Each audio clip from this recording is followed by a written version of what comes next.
É inegável que o colonialismo português, a presença portuguesa, da expansão portuguesa para a América, teve um impacto universalmente negativo para as populações indígenas. Quando chegaram aqui as caravelas, eram mais ou menos 12 mil pessoas. E tínhamos 5 milhões de índios. Os 12 mil hoje se transformaram em 190 milhões. E os 5 milhões de índios são 500 mil. Eliminamos 1 milhão de índios a cada século. E o que ficou está marcado, profundamente marcado, por essa incapacidade de perceber o índio como um igual, como um ser humano.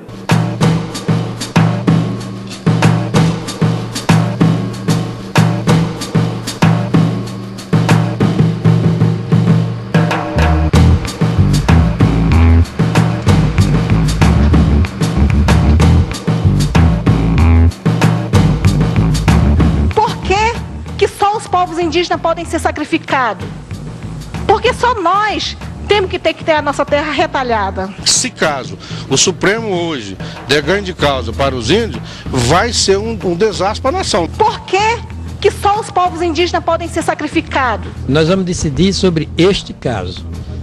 Quanto ao passado.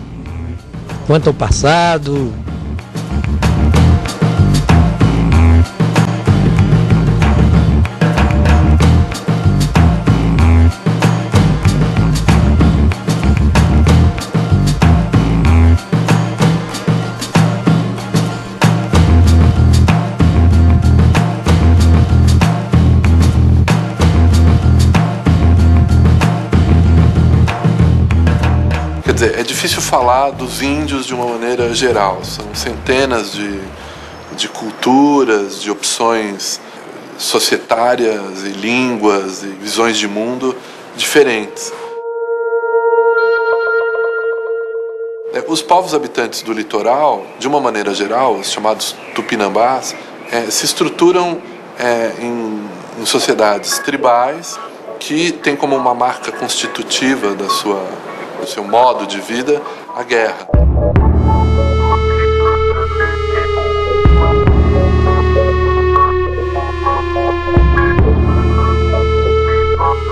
Eles eram altamente guerreiros, altamente invocados com a questão da alteridade do inimigo, o inimigo sendo um outro necessário para a própria constituição da identidade, um outro que devia ser sempre devorado. É uma violência institucionalizada e ritualizada. A boa morte dos tupinambás era uma morte diante do inimigo.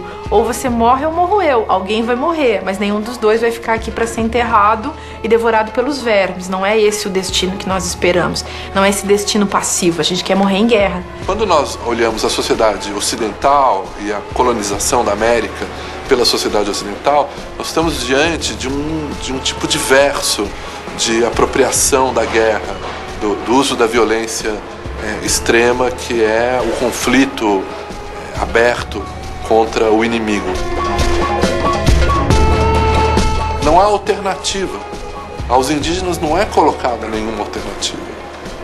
Ou se evangelizam por boa vontade, então, com isso, se mantêm livres, mas subordinados ao controle do missionário e o controle da vida da aldeia, que é um ambiente deletério, um ambiente de dissolução da cultura indígena, de dissolução do modo de vida indígena, ou, se resistem, podem ser capturados, escravizados ou exterminados.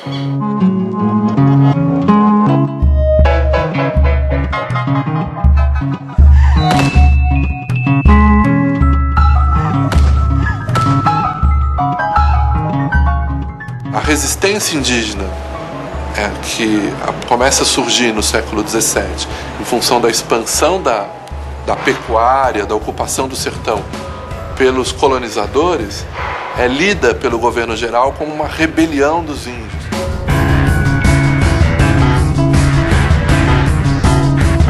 Para fazer face a essa rebelião, paulistas são contratados. E o negócio desses bandeirantes, desses paulistas, é escravizar os indígenas. Primeiro eu vou te ensinar a falar. Não,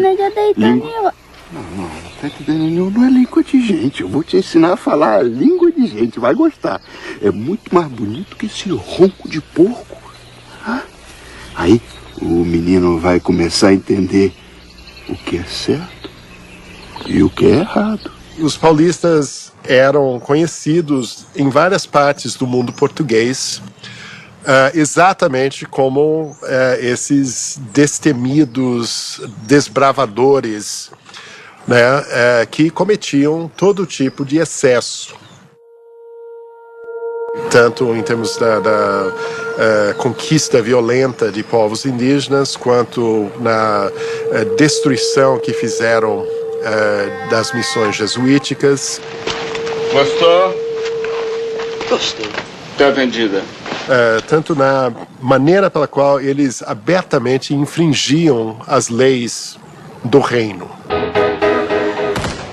Enquanto que nós olhamos para os americanos como agressivos e imperialistas, parece que o nosso território se deu porque os bandeirantes tinham sede de horizontes e avançavam o território adentro. Isso é uma representação, isso é uma maneira como eu constituo uma leitura do passado e do real.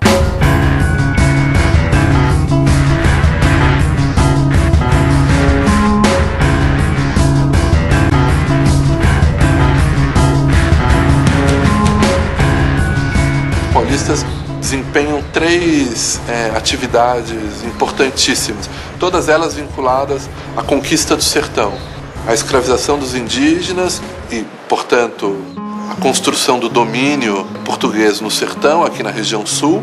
No segundo momento, a luta contra os indígenas resistentes no sertão e os quilombolas, e o episódio do Quilombo dos Palmares é o mais significativo e conhecido.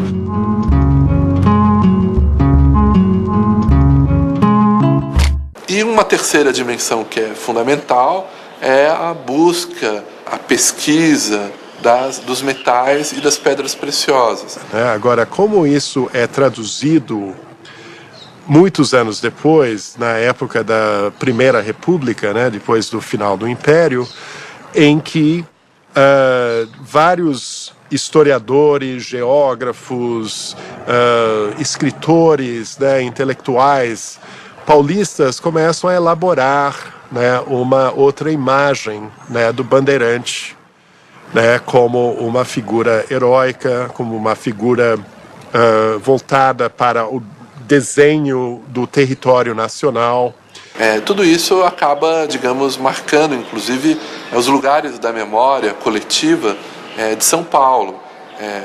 O Palácio dos Bandeirantes, do Borba Gato lá em Santa Amaro, a Raposo Tavares aqui ao nosso lado, a Fernão Dias, nos lugares onde a história, ou a história oficial, a história do Estado de São Paulo, das classes dominantes de São Paulo, que são, num certo sentido, herdeiras, não herdeiras biológicas desses bandeirantes, mas herdeiras espirituais desses bandeirantes, quiseram construir esse mito do bandeirante como um herói.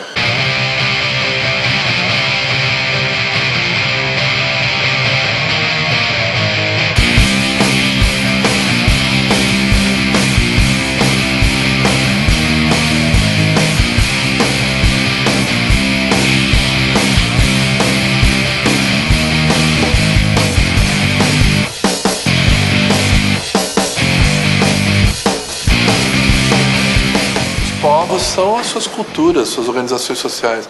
Bem, se os índios, os descendentes dos índios sobreviveram na miscigenação e tal, e daí? Né?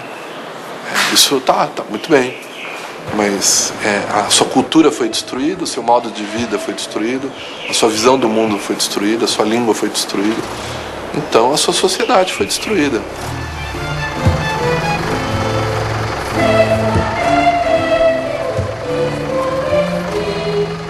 Eu acho tão interessante a gente pensar que nós, colonizadores, descendentes de europeus, enfim, gente assim que aparece com uma cara tão mansa, que nós tenhamos dizimado essas populações guerreiras.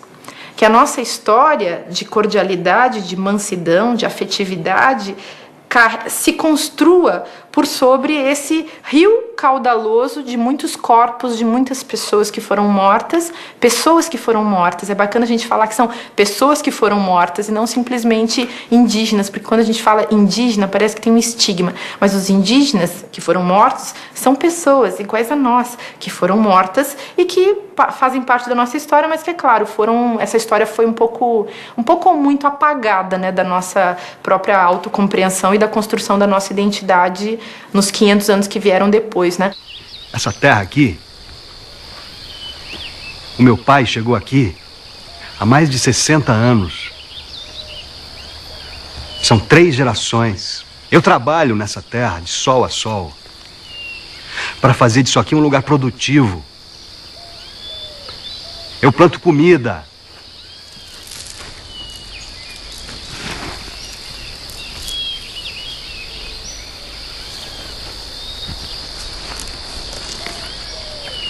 O índio é da terra e a terra é do índio. O índio é uma planta do mundo. Porque o índio senta pegar uma mata ali, já não tem escrito, não tem nada, mas onde ele quer sair, num lugar que quer ir, ele pode entrar numa mata e vai embora. E ele sai onde ele quer. Então, o que é? Então, o índio é uma planta do mundo. As pessoas acham que é muito legítimo e muito bom para o Brasil ter 6 plantadores de arroz, grileiros, que estão devastando o meio ambiente na fronteira do Brasil. E que eles ajudariam a manter a soberania nacional de Raposa Serra do Sol. Mas os 18 mil índios seriam contra o progresso, seriam contra a soberania nacional e ainda dizem, é muita terra para pouco índio. 18 mil versus 6 grileiros. Então, essa herança, essa ancestralidade, ela permanece até hoje. Para falar bem a verdade, que para o índio não tem a justiça. A justiça é mais para os empresários. Os empresários tem justiça para eles apoiam isso.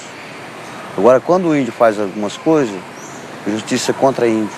Olha, aqui, especificamente no Jaraguá, a gente não tem área demarcada.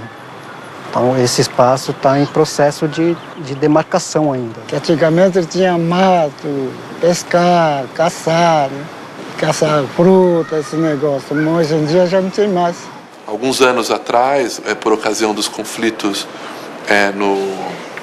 contra os índios Yanomami na Amazônia, onde eles foram houve uma chacina de índios Yanomami por garimpeiros. Um dos relatos dos Yanomamis, trazido por um antropólogo, era justamente no sentido de dizer, olha, nós indígenas, nós Yanomami, ficamos assustados, porque fomos lutar contra os nossos inimigos, nos preparamos para essa luta contra os guerreiros inimigos, e eles vieram à nossa aldeia e mataram todas as crianças, todos os velhos, as mulheres.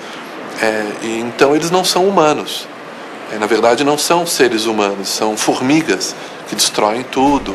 As populações indígenas e negras são a nossa raiz mais profunda. Por incrível que pareça, nós negamos a raiz. E você sabe o que acontece com a árvore quando ela nega a raiz, né?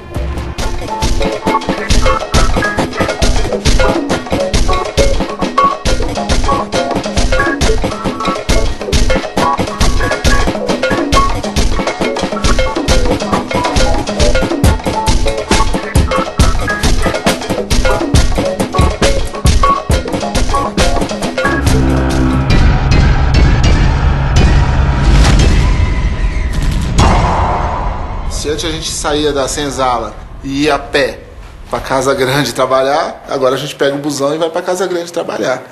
Entendeu? O centro é a Paulista, a Berrini, é a emancipação da Casa Grande. A gente vem para nossas cidades dormitórios, que é onde a gente dorme, e deixa o suor todinho lá, mano. Há quantos anos a gente está fazendo isso?